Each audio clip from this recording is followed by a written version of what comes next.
그래도 올겨울 한번 추워야 지나간다 생각했는데 추니까 좋진 않네요.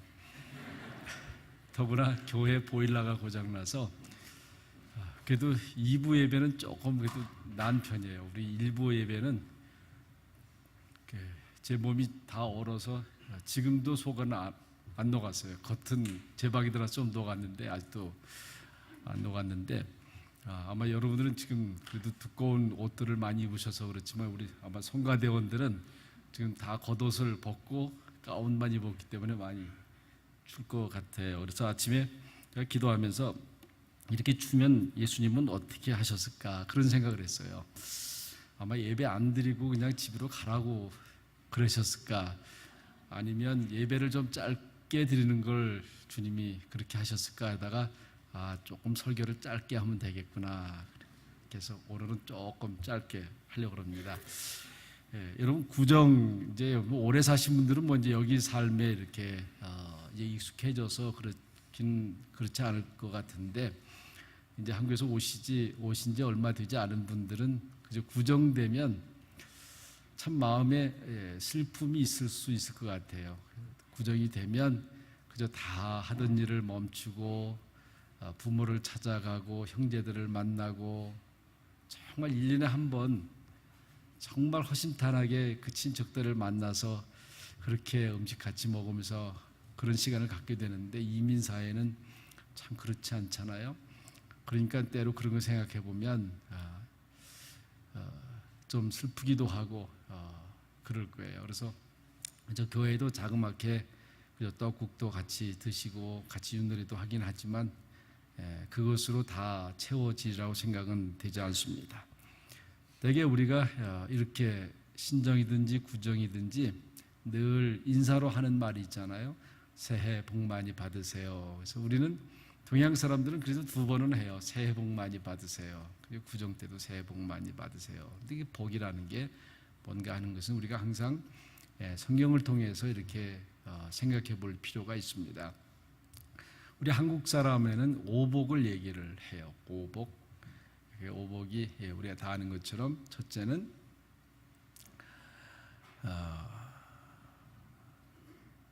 오래 사는 것, 장수하는 것, 이게 복 가운데 하나다 그렇게 생각합니다. 두 번째는 부귀영화를 누리는 것, 부귀영화를 누리는 것. 세 번째는 건강하게 사는 것. 그리고 네 번째는 유호독, 그래서 덕이 있는 것, 덕이 있는 것. 그 다음에 마지막에는 고정명해서 잘 죽는 것. 이게 5가지 복이라고 그러는 겁니다. 우리가 새해 복 많이 받으세요 그럴 때는 그래도 적어도 그런 개념은 가지고 하시는 게 좋아요. 그저 오래 사십시오. 또 그저 어렵지 않게 그저 부귀영화를 누리고 사십시오. 건강하게 사십시오. 그리고 덕 있는 삶을 사십시오.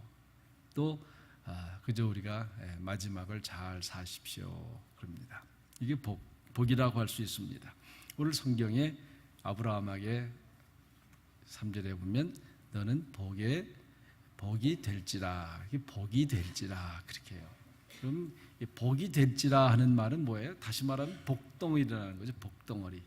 우리가 처음에 아기가 이렇게 나와서 좀 토실토실 이거 복덩어리다 그러잖아요. 또 며느리를 맞이했을 때 이렇게 보고 참 우리 집에 복덩어리가 들어왔다 그런 얘기예요. 참 저는 그게 최고의 며느리에 대한 칭찬이 아닐까 싶어요. 참 우리 집에 이 복덩어리가 들어왔다. 그래서 가끔 며느리 자랑하는 분들이 가끔 그래요. 그 며느리 우리 집에 아주 복덩어리입니다. 우리 여성분들은 그런 소리 다 들으셔요? 시어머니한테 들어보셨어요? 아니면 시어머니하고 며느리 사이에 갈등이 생겨갖고서는 힘들으셨습니까? 어쨌든 간에 이 아브라함에게 예수님이 하나님이 주신 말씀은 너는 복덩어리다 그런 거죠. 복덩어리다. 이제 행복을 줬다 그런 겁니다. 우리가 잘 아는 에머슨이라고 하는 분이 행복론에서 복 있는 사람, 행복한 사람이 어떤 사람이냐, 이분은 첫째는 그래, 조건 없이 웃을 수 있는 사람, 조건 없이 웃을 수 있는 사람. 아마 우리 어르신들도 가끔씩 그런 생각하시는지 모르겠어요. 막 아이들은, 젊은 사람들은 깔깔대고 뭐 이렇게 막 웃는데 아무리 웃으려고 해도 그냥 싱긋 한번 웃을 수밖에 없. 좀 막 소리내서. 그게 저는요, 혼자 있을 때 가끔씩 그냥 혼자 깔깔대고 웃어봐요. 깔깔대고 소리내서 막 웃어보면 확실히 기분이 좋아요. 그죠? 한번 여러분도 한번 해보세요. 이게 정말 행복한 사람은 조건 없이 웃을 수 있는 사람. 두 번째는 현명한 사람한테 존경을 받는 사람이 행복한 사람이다. 존경을 받는 것, 그 행복한 거죠. 이제 세 번째는 참 재밌어요. 재밌는 얘기를 하는데 뭐냐면, 여러분, 우리가 부모들은 다 자녀들을 다 사랑하잖아요. 뭐 자녀들이 잘하든 못하든 자녀를 사랑하지 않는 부모는 이 세상에 있을 수 있겠어요? 그 있다 그러면 그 사람은 사람이 아닐 수 있죠. 사람의 탈을 쓴 짐승인지 모르겠어요. 어쨌든 간에 부모는 다 사랑하는데, 이분은 거꾸로 얘기해요. 자식의 사랑을 받을 수 있는 부모는 행복한 사람이다. 그렇죠? 자식한테 사랑, 자식한테 인정받는 부모지요. 자식한테 인정받는 부모. 그런 부모가 바로 복 있는 사람이다. 행복한 사람이다. 그렇게 얘기를 하고요. 네 번째는 그렇게 얘기합니다. 아름다운 것을 볼 수 있는 눈. 아름다운 것을 볼 수 있는 눈. 여러분, 우리가 똑같은 꽃을 봐도 어떤 사람은 정말 그 아름답게 보아요. 되게 우리 사람들은 집에서 자기가 키우는 꽃은 아름답게 보는데 들에 피는 야생화는 그렇게 아름답게 안 보는 사람도 있어요. 자기 손으로 키운 꽃은 예쁘게 봐주는데요. 그런데 여러분, 정말 돌 밑에 조그맣게 핀 꽃을 가만히 들여다보면요, 그 얼마나 예뻐. 그러니까 세상을 볼 때 아름답게 볼 수 있는 눈, 그런 사람도 행복한 사람이라는 거죠. 그리고 마지막에 아주 중요한 얘기를 또 하나 해요. 사람에게 최선의 것을 발견하는 사람, 사람에게서 최선의 것을 발견하는 사람. 이건 뭐냐면, 우리 사람들을 다 있잖아요. 근데 사람에겐 장단점이 있어요. 근데 사람의 눈에 따라서 어떤 사람은 장점만 잘 보는 사람이 있는가 하면 어떤 사람은 단점만 잘 보는 사람이 있어요. 그죠? 이게 장점만 잘 보는 사람이 복 있는 사람이라는 거예요. 이 사람을 볼 때마다 장점을 많이 보는 사람. 그죠? 그런데 우리가 조금 내 마음이 잘 안 돼 있으면 어떻게 해요? 사람의 단점을 보고 저 사람은 믿을 수 없는 사람, 그죠? 그리고 어떤 사람은 아주 극한하잖아요. 죽일 뭐 이렇게까지 얘기하잖아요. 여러분, 그렇게 사람을 보는 사람은 그게 행복하겠어요? 그렇지 않잖아요. 그저 어떤 사람을 보든 저 사람은 참 쓸만하다, 믿을 만한 사람이다. 세상을 볼 때마다 참 살만한 세상이다, 살아볼 만한 세상이다, 이렇게 고백하고 살아가는 사람들이 복 있는 사람이다, 이렇게 이야기를 하고 있습니다. 오늘 성경 본문에 아브라함이 너는 복이 될지라 그러지 않습니까? 복이 될지라, 그야말로 복덩어리인데 이분의 삶이라고 하는 것이 우리가 생각하는 그런 복덩어리처럼 살았습니까? 사실은 아니죠. 전체를 봐도 그분은 그냥 한평생 나그네로 살아갔어요. 그저 발붙일 땅 한 평 없이 그저 여기서 쫓겨나면 저기로 하고 저기서 쫓겨나면 이리 가고 저리 가고, 심지어 우리 거기서 애굽까지 가지 않습니까? 그런데 하나님은 이 사람을 보고 너는 복덩어리다, 그렇게 이야기를 해주고, 바로 이분이 우리의 믿음의 조상이 되고 믿음의 아주 복의 대표가 되지 않았습니까? 그런데도 그의 삶은 어렵게 나그네로 살아온 것입니다. 그러면 도대체 아브라함이 받은 복이 무엇이냐 하는 거죠. 적어도 하나님이 그렇게 말씀하셨는데, 그럼 도대체 아브라함이 받은 복이 뭐냐? 이걸 우리가 잘 이해하고 그 복의 개념을 내 것으로 받아들였을 때 우리가 복된 사람으로 살아갈 수 있는 거예요. 그런데 하나님이 복된 사람이라고 복이라고 말한 것과 우리가 추구하는 복이 다르면 우리는 계속해서 믿음의 갈등 속에서, 삶의 갈등 속에, 어려움 속에서 살아갈 수밖에 없는 거예요. 그래서 우리는 내가 생각하는 복이, 오복이 있지만은, 그러나 그 복보다도 더 하나님께서 정의해 주신 그 복을 쫓아서 그렇게 이해하고 살아갈 때 우리는 참된 복된 사람으로 살아갈 수 있다고 하는 것입니다. 아브라함의 생애 속에서 우리는 두 가지를 볼 수 있어요. 하나는 아브라함이 왜 복된 사람이냐 하면 하나님께서 약속해 줬다. 하나님께서 약속해 줬다. 적어도 그 약속에 대한 개런티를 누가 하냐면 하나님이 해 주시는 거예요. 하나님이 해 주시는 겁니다. 여러분, 우리는 사람이 하는 개런티는 100% 다 믿을 수가 없는 거예요. 그래도 믿을 만한 사람이 개런티를 해주면 얼마나 좋아요. 저는 기도하는 가운데 그런 기도 하나 해요. 우리 교회에 이제 다음 목사님을 이제 모시는 일을 이제 진행하게 되는데, 이제 여러분들이 이제 추천을 하고 보증을 추천장도 쓸 거예요. 그런데 어느 분이 정말 이분은 내상에서 100% 보장하는 그런 잘 준비된 목사님입니다. 그런 분들이 참 많았으면 좋겠어요. 그렇게 추천할 수 있는 분, 그저 안다고 해서. 제가 독일에 있을 때도 제 후임 목사를, 거기는 이제 제가 이제 정하기로 했는데 한국에서 인터뷰를 쭉 했어요. 그래서 제가 이제 해서 했는데 누가 아는 분들이, 아주 강력한 힘을 가진 분들이 몇 분이 추천을 했어요. 그래도 저는 제가 안 했어요. 왜냐하면 그 교회에 맞는 목사님을 보내야 되지 내가 안다고 해서 보내면 안 된다. 근데 그 후에 보니까 그런 일이 벌어졌어요. 그 교회가 아주 풍지박산됐어요. 여러분, 기억하는 가운데 꼭 그런 기도를 해주세요. 이런 어떤 목사님들이 이렇게 오실 때 그저 주위에서 이분은 100% 개런티한다. 물론 그것도 다 믿을 수 없는 거지만, 그러나 여러분, 하나님이 개런티 해준다고 생각해 보세요. 그러니까 아브라함은 적어도 그 하나님의 그 약속 가운데 살았어요. 비록 나그네로 발붙일 땅이 없이 정처 없이 방황하면서 살았지만 적어도 하나님의 약속, 하나님께서 개런티한, 보증한 그 약속을 오늘의 것으로 가져와서 사신 거예요. 그것이 바로 아브라함이 복된 사람이다. 또 하나는 아브라함의 믿음입니다. 아브라함의 믿음이에요. 그러니까 그 약속을 아브라함은 철저하게 믿고 살았습니다. 여러분, 믿음이라고 하는 게, 복이라고 하는 것은 우리가 얼마든지 성경을 보면 알 수가 있어요. 믿음이죠. 그야말로 믿음 하나가 뭐예요? 우리가 잘 아는 말씀이 믿는 자에게 능치 못할 일이 없느니라. 내 실력이 아니에요. 내 능력이 아니고요. 내 지식이 아니고 그 믿음이 능치 못할 일이 없느니라 그런 거잖아요. 믿음 하나만 있으면 비록 내가 실력이 없어도, 내가 능력이 없어도 해낼 수 있다고 하는 거예요. 해낼 수 있다고 하는 거예요. 그러니까 이 믿음이 얼마나 소중해요. 그런데 이 아브라함은 믿음을 가진 거예요. 어떤 분들은 그렇게 얘기할 수도 있잖아요. 아무리 믿으려고 하는데 믿어지지 않습니다. 그래도 믿어야 되는 거예요. 왜냐하면 그 믿음이 보기 때문에 그런 거예요.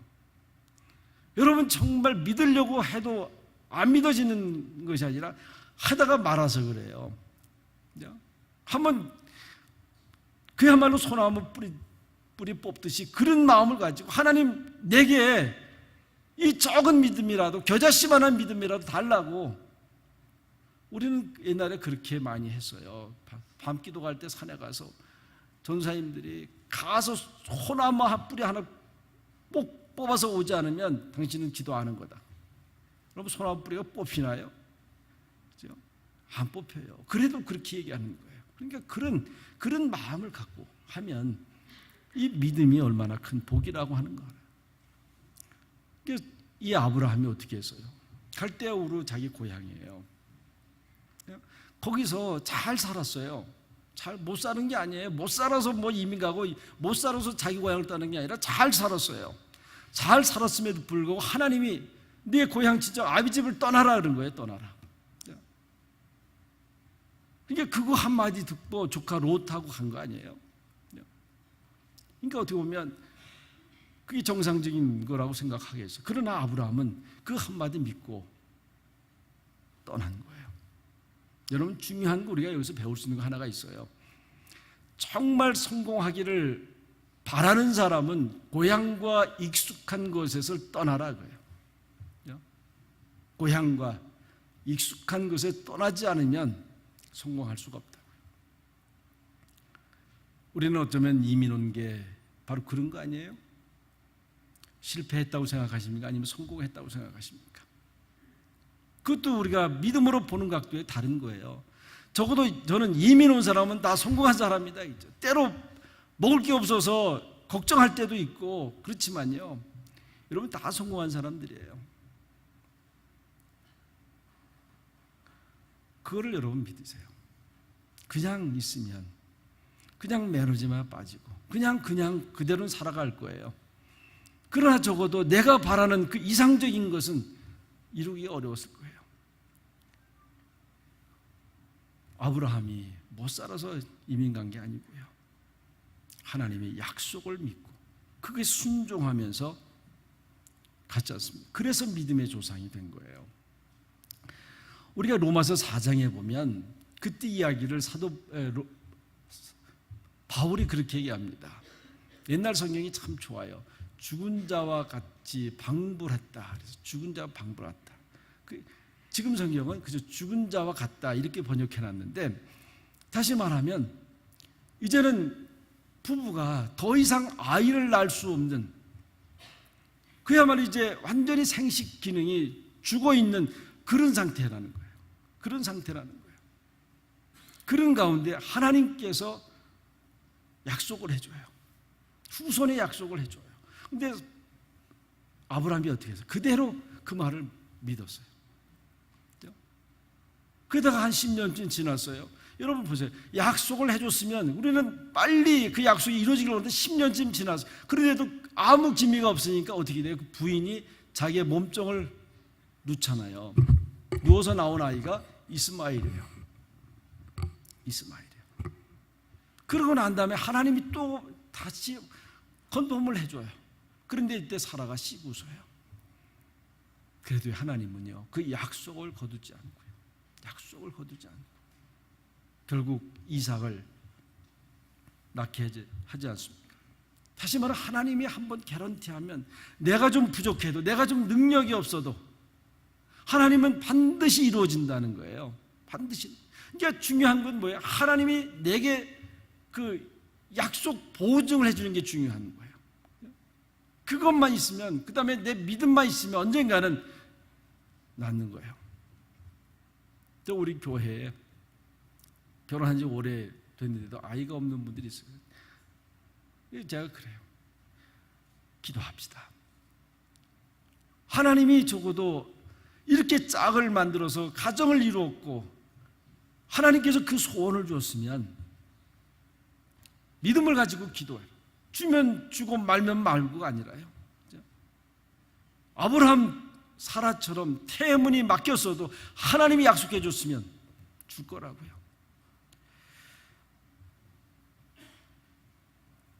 아브라함의 이 믿음이 바로 복덩어리라는 거예요. 그래서 창세기 15장 6절에 오면 아브라함이 하나님을 믿음에 이를 의로 여겼다 그랬어요. 믿어서 의로 여겼다 그랬어요. 아브라함이 하나님 앞에서 그냥 바로 생활했기 때문에, 착하게 생활했기 때문에 그걸 의로 여긴 게 아니에요. 그냥 그 믿은 거예요. 실수했지만, 연약했지만, 죄를 졌지만 그냥 그 믿음 때문에 의로 여겼다라고 말씀하고 있는 거예요. 이것은 무슨 얘기예요? 우리의 모든 실수한 거 다 하나님이 도말하시겠다는 거예요. 그러니까 우리가 바로 살아가는 것도 중요하지만 더 중요한 게 믿음으로 사는 거예요. 그리고 그런 가운데서도 그 약속을 현실로 받아서 오늘을 살아가요. 다른 사람이 보기에는 그렇지 않지만 나는 적어도 하나님이 그 약속한 그 약속을 오늘 내 것으로 만들어가는 거예요. 그래서 어느 시점이 되면 그 실상으로 나타나는 거예요. 그게 믿음이라고 히브리서 11장 1절에 말씀하고 있잖아요. 성도 여러분, 복덩어리가 바로 그런 거예요. 우리가 말하는 오복이 아니고요. 그래서 마틴 루터는 사람을 네 종류로 얘기하잖아요. 첫째 사람들은 어쩔 수 없이 사는 사람. 부부간에 혹시 어려움이 있더라도 그냥 어쩔 수 없이 살지 마세요.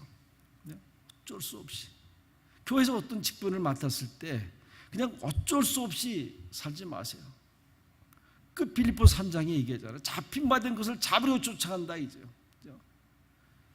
저 남편을 만나게 된 것, 저 아내를 만나게 된 것, 그 하나님의 뜻으로 알고 그 이유가 있는 줄 알고 그걸 잡힌 바 된 것을 잡으려고 쫓아가는 것, 행복한 가정으로 만들려고 쫓아가는 거예요. 쫓아가는 것. 이런 노력이 필요한 거. 어쩔 수 없이 사는 사람. 세상에 제일 불쌍한 사람이 그런 거 아니에요? 두 번째는 복을 받기 위해서 사는 사람. 그죠? 복이라고 하면 수단 방법이 없어요. 그죠? 그게 무슨 수단 방법이 정당해야 되는데 우리는 뭐예요? 복만 받으면 수단 방법 필요하다. 우리 아이들 교육도 그렇게 시키는 분들이 있어요. 공부만 잘하면 여러분 그렇게 해서 공부만 잘 가르쳐놓으면 뭐가 됐어요? 그랬잖아요 지난번에. 머리 좋으면요 사기꾼 된다고. 그런 거예요. 아니요. 복만 받기를 위해서 살아가는 사람 안 되는 거죠. 세 번째는 그저 완전한 존재로 스스로 생각하고 자기 자랑하며 사는 사람. 마틴 루터는 이 세 종류의 사람들을 다 잘못된 거다 이렇게 얘기해요. 그리고 네 번째, 참 믿음의 사람은 항상 하나님의 선물로 생각하고 사는 사람이다. 모든 걸 하나님의 선물로 생각하고 살아요. 우리 선물 받아오면 그렇잖아요. 선물 받으면 그냥 감사하잖아요. 그냥 고맙고, 그리고 그 어려운 가운데, 저 힘든 가운데 나까지 생각해서, 그러니까 그런 마음은요 항상 고마운 마음, 항상 감사한 마음 아니에요? 그러니까 우리가 세상의 모든 걸 감사한 마음으로 살아가요. 오늘 많이 춥잖아요. 영하 28도 지금 내려가 있는데 아마 여러분 가운데 빨리 예배 끝났으면 좋겠다 생각할 수도 있을지 모르겠어요. 그런데요, 여러분 이 추운 거를 하나님의 은혜라고 생각해 보셨어요? 아침에요? 벌레 얘기해 드릴게요. 그럼 벌레들이 겨울잠을 자잖아요. 이제 번데기가 돼서 이렇게 땅속으로 들어가는데, 땅을 보면요 지렁이도 보면요 얇게 있는 지렁이 있고 깊이 있는 지렁이 있어요. 그런데 날씨가 안 추면요 머리 좋은 벌레들은요 게으르니까 깊게 안 들어가요. 얇은 데 들어가서 그냥 한겨울 잠깐 남은 데지 이라고 가깝게 깊게 안 들어가고, 좀 미련한 벌레들은 그냥 시키는 대로 깊게 들어가 있어요. 깊게. 그런데 날씨가 안 추면 그 머리 좋은 벌레들이 얇게 들어갔는데 그 다 안아주고 다 보면은 깨내는 거예요. 그죠? 그런데 좀 미련하게 조금 시키는 대로 한 깊게 들어간 벌레들은 그 들어갈 때 얼마나 고생스럽겠어요. 그러니까 사실은 억울할 수 있죠. 그런데 이렇게 날씨가 추면요 얇게 들어가 있는 그 벌레들은 다 얼어 죽는 거예요. 얼어 죽는 거죠. 그러니까 지금 날씨가 이렇게 추워야 올 봄에 벌레가 적은 거예요. 벌레가 적은 거. 그렇게 생각하면 아이고 날씨 추고 우리 잠깐만 참으면 되는데 얼마나 좋아요. 겨울에 안 추면요 나무에 송충이도 살아요. 여기요 송충이 얼마나 많은지 몰라요. 그러니까요 이 모든 것이 하나님의 은혜라고 그렇게 고백하고 살아가는 사람, 지금은 그것이 이해가 안 가고 납득이 가지 않지만 그것이 하나님의 은혜라고 하나님의 축복이라고 그렇게 믿고 살아가는 사람, 그래서 이 믿음이 최고의 유산이고 최고의 선물이라고 하는 것이에요. 여러분 다시 한번 우리가 이 구정 맞이하면서 이 복, 그저 건강하세요, 오래 사세요, 부자로 사세요, 그것보다도요 오직 하나님의 약속을 믿는 믿음 가운데 사세요. 거기서 나오는 엄청난 파워는요 우리가 감당할 수 없는 거예요. 그래서 우리 옆에 분들한테 한번 보세요. 새해 복 많이 받으세요. 한번 인사 한번 해보세요. 새해 복 많이 받으세요. 그죠? 그 무슨 말이에요? 아브라함처럼 믿음의 사람이 되세요. 그런 거예요. 아브라함처럼 믿음의 사람이 되세요. 그리고 오늘 한 번 더 인사하십시다. 집사님은, 장로님은 복덩어리입니다. 이렇게 해보세요. 복덩어리입니다. 기도하겠습니다. 하나님 아버지 고맙습니다. 우리 모두 다가 아브라함처럼 복덩어리가 되기를 원합니다.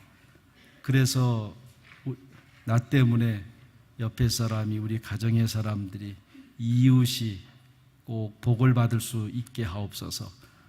아브라함처럼 믿음의 사람이 되어서 하나님, 그 믿음이 이제 우리뿐만 아니라 이삭을 통해서 계속해서 이어진 것처럼 우리 후손을 통해서 그 복이 또한 이어질 수 있도록 함께해 주옵소서.